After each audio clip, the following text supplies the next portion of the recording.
Look right here at me. Okay, good. So tell us about this trend like on social media now. I mean, do you think it's dangerous? What do you think about it? I definitely do think it can be dangerous, where there does seem to be a lot of misinformation regarding sunscreen and skin cancer, and does sunscreen cause skin cancer? We do know that skin cancer is the most common cancer in the United States. 1 in 5 Americans will develop skin cancer at some point in their lives, and we do know that sunscreen is a good tool to help prevent us from getting skin cancer. Wow. Okay. So when you because these people are saying that sunscreen is like could be bad for skin health. Why are they saying this? I mean, certain kind of so tell us like, is that true or? I don't think it's true at all. Of course, in this day and age, we're kind of looking for more clicks and more attention, but there is no reputable evidence in any peer-reviewed journal saying sunscreen causes skin cancer. Okay, so what about the fact that they're also saying that some of it might be unhealthy for you? You know, like some of it could be bad for your skin. I mean, the chemicals in there. Like what about the certain chemicals? Yeah, so I think we need to keep in mind that not all chemicals are bad, that water is a chemical, but it's still good for us. And for example, let's say if I had diabetes, that I take medication or chemicals to, hopefully prevent me from getting really sick. But if I drank a lot of orange juice, like a gallon of orange juice, that's all natural, but that's not healthy for me to be drinking that much sugar. Okay, okay. So what about the fact that they're saying that that I guess that you don't really need sunscreen? I mean, you can just be because I did run into some people at the beach who said they didn't grow up using sunscreen. So what do you say to people like that? Because these were like some young people from Waipahu would say, "Well, our family never used sunscreen."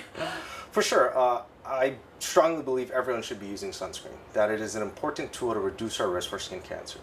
There have been studies showing that people who use sunscreen on a daily basis compared to people who use sunscreen just as needed, that the people who did use sunscreen on a daily basis reduced their risk of squamous cell carcinoma by 40% and reduced their risk of melanoma by 50%.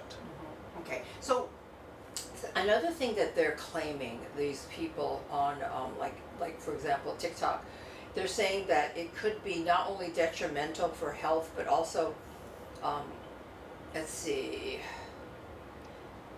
it's not effective really, like as far as like preventing anything. Is it effective? Sunscreen is a very effective tool to reduce our risk for skin cancer. Okay. And so what types of sunscreen? Because I know like another question that several of us had is they see SPF 30, 45, 50, 70. So what is the especially in Hawaii where we are exposed to a lot of sun? So we're looking for a broad spectrum sunscreen, which means protection against UVA and UVB, ideally SPF 30 and above. Also, if we're going to be more active, sweating, swimming, something with water resistance. Water resistance can be rated from 40 to 80 minutes. Typically, I recommend our patients to get the higher 80 minutes if they're going to be sweating or going to the beach, going surfing. Okay, so there is like sunscreen that is for people going in the water and different types of like. Is it waterproof? What is that kind of? I've never seen that one. I need that one. So water resistance is on the label of these sunscreens that can last longer when we're sweating or swimming. Okay, good. So so the SPF then in Hawaii, 30 is okay because some of us are saying, do we need 50 because it seems like we're exposed to so much more sunlight here. Theoretically speaking, that SPF 30 and above is good, but practically speaking, what we come to find with patients and people that maybe we're actually under applying sunscreen, that there's a specific density that we should be hitting to make sure the sunscreen is effective. And if someone's under applying, maybe using a higher SPF like SPF 50 can help with that, mitigate that defect from under application. So what does that mean by under application? So for example, with sunscreen, that to cover the areas that are exposed outside of our clothes, it would take about 1 ounce. So you can kind of picture like a shot glass for that. And the question becomes for us is that are we using 1 ounce of sunscreen to cover? Sometimes maybe we're just using a dab here and there. And if we're under applying that sunscreen, we're not hitting that density that we should be for the full protection.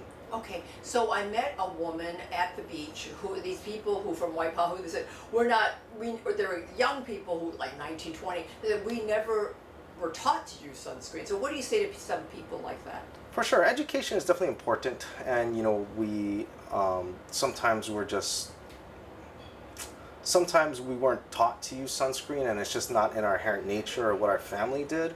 But unfortunately, I do see a lot of older patients that they say, oh, we never had sunscreen. And unfortunately with these patients that we see them with a lot of skin cancers later in life. Okay, so that's the lesson for these young, because they were saying, oh yeah, we saw some things later.